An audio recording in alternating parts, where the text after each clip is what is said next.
আসসালামু আলাইকুম।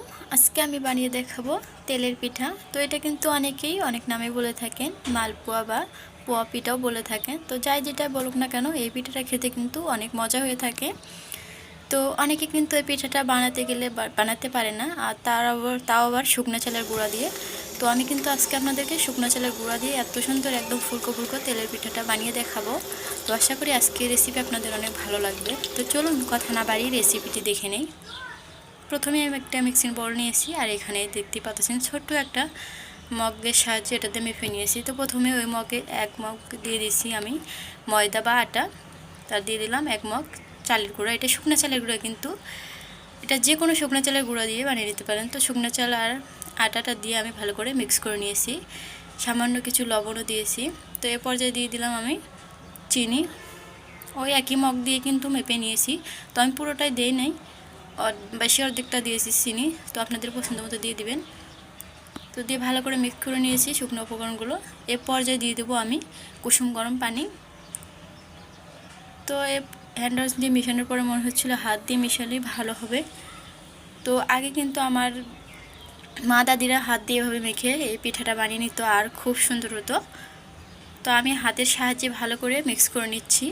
তো এটা একটু সময় ধরে মিক্স করে নিতে হবে, যেহেতু শুকনো চালের গুঁড়া। তো এখানে আমি ওই মগ দিয়ে কিন্তু 1 মগ পানি দিয়েছি, তারপরে আবারও সামান্য কিছু পানি ব্যবহার করেছি আমি।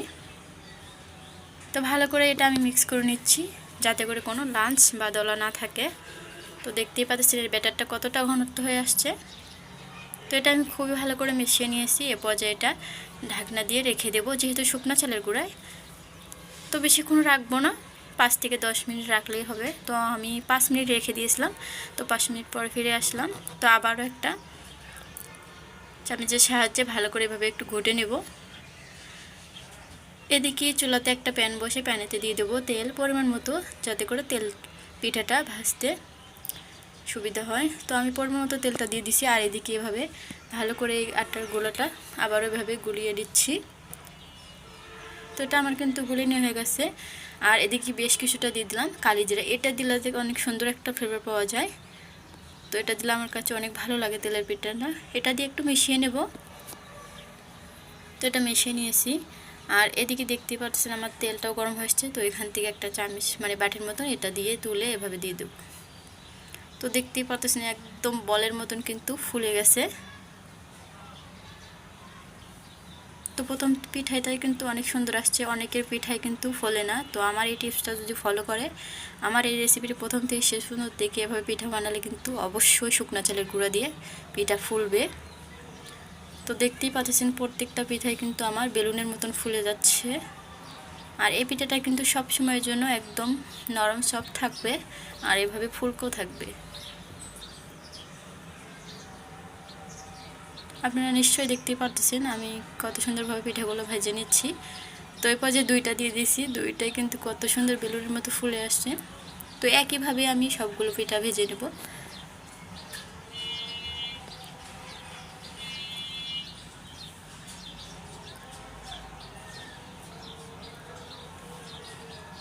একটা পিঠাও কিন্তু আমার মিস যায়নি, প্রত্যেকটা পিঠে এভাবে বেলুনের মতন ফুলে গেছে। তো একইভাবে আমি সবগুলো পিঠা ভেজে নিয়েছি।